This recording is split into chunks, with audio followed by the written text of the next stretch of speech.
An orphan read the instructions on a medication and uncovered a shocking truth. The sky was gray, and the wind carried the biting scent of decay through the abandoned industrial area, as Gleb, a wealthy businessman with a shiny SUV and a tailored coat, accidentally veered off the planned construction site.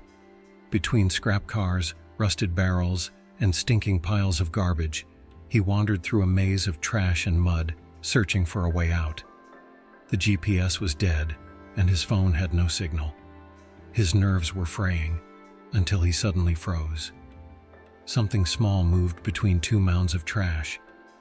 Looking closer, he saw it was a child. A girl, no older than 6 or 7, was kneeling in the dirt, her hands black with mud, eyes fixed on the ground, searching for something valuable. Gleb stepped out of the car. His leather shoes immediately sank into the soggy earth, but he kept walking, driven by a mix of curiosity and shock. "Hey, what are you doing out here all alone?" he called. The girl lifted her head. Her eyes were wide, frightened but also curious. She wore an oversized, tattered jacket. Her cheeks were dirty and her lips were cracked. "I'm looking for something. For my grandma. So we can sell it," she said quietly. Gleb swallowed hard. His world of numbers, deals, and conferences suddenly felt light years away from this scene. A small, filthy creature in a sea of garbage. This wasn't a movie. This was real. "Come on, I'll take you home," he finally said, opening the passenger door. The girl hesitated, but when Gleb handed her a banana, the first she had ever seen, a shy smile crossed her face. She climbed in cautiously, like someone not used to kindness. Neither of them knew yet that this spontaneous encounter would not only change the girl's life, but also Gleb's heart forever. As the SUV rumbled over the potholes of the country road, the girl, who had introduced herself as Lotta, sat quietly in the passenger seat, her hands tightly clutching a plastic bag filled with collected trash. Gleb glanced at her now and then. When she began to speak, she did so softly, almost with shame, about her grandmother who was seriously ill, about the poor hut at the edge of the forest where they lived, and the expensive medication they couldn't afford. Gleb listened silently. Her words struck him more deeply than he had expected. When she finally asked if he had any children, he hesitated for a moment.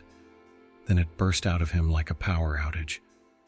"My daughter, she's in a coma, has been for weeks.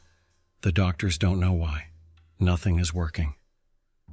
Later, when they arrived at his luxurious apartment, a place with gleaming marble and expensive furniture that felt like a completely different world, Lotta wandered curiously through the hallway until she suddenly stopped.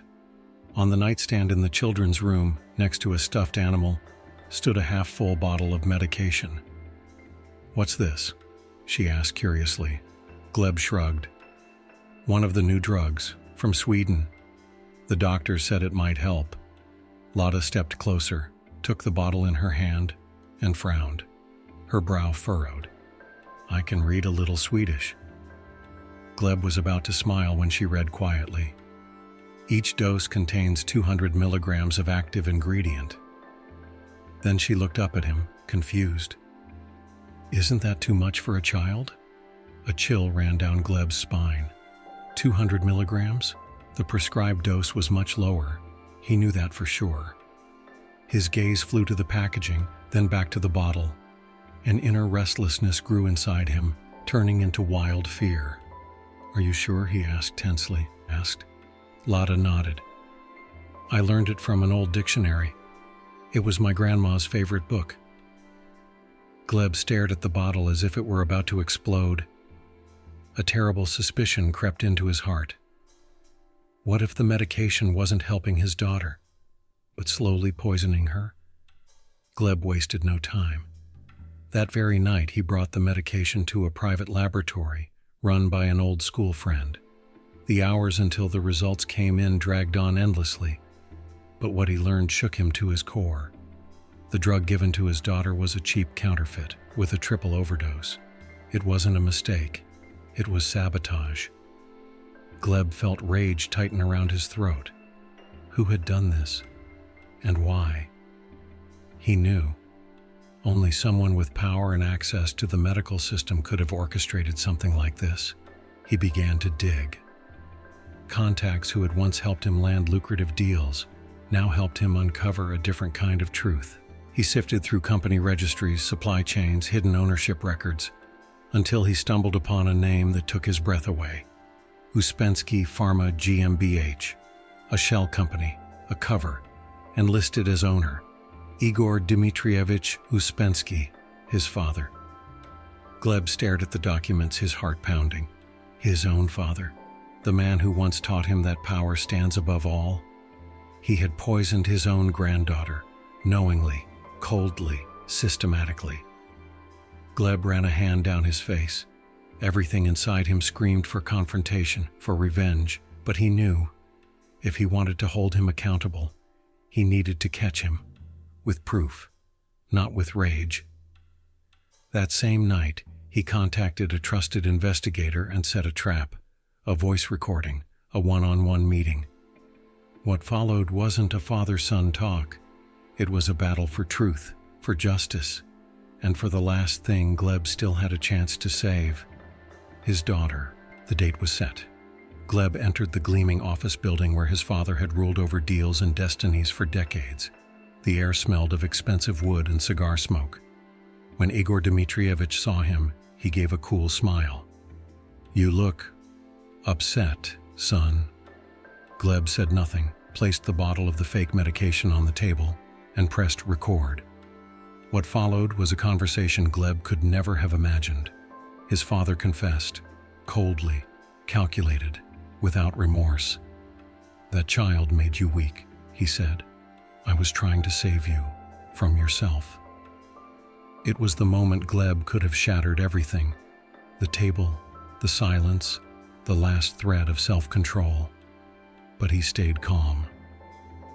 "You know, Father," he said with a trembling voice, "you didn't make me weak. You taught me what it means to fight. For the ones we love." Then he stood up, took the recorded confession, and left the room. No tears, no looking back. Only one certainty. The truth would prevail, even against one's own blood. A few days later, Igor Dmitrievich was arrested under a storm of flashing cameras. The scandal shook the entire country. The trial was long, but the verdict was clear. 20 years in prison. Gleb sat in the courtroom as the sentence was read. No cheers, no triumph, just silent justice. In his heart, there was no more space for hatred, only for the hope that no child would ever suffer again because power had replaced humanity. 2 weeks after the arrest, Kira woke up. Her eyes were tired, but clear. When she looked at Gleb and softly whispered, "Daddy," everything hard, cold, and broken inside him melted away. He took her hand, kissed it, and promised, "You're safe. Forever." Later, Lada and her grandmother moved into a small house nearby. The two girls became inseparable, and Gleb, he hadn't just gotten his daughter back, he had found his heart again. It wasn't power that saved him. It was compassion. Sometimes one honest moment is enough to change your life forever. Gleb thought he had everything, until he realized that true strength lies not in power, but in the decision to fight for what's right. And sometimes, all it takes is an orphan child with a brave heart to bring the truth to light. Did this incredible story move you? Then give it a like, subscribe to our channel, and share the video with your friends. Until the next video, where truth is never just black or white. Don't forget to activate the bell so you never miss another powerful story. See you soon.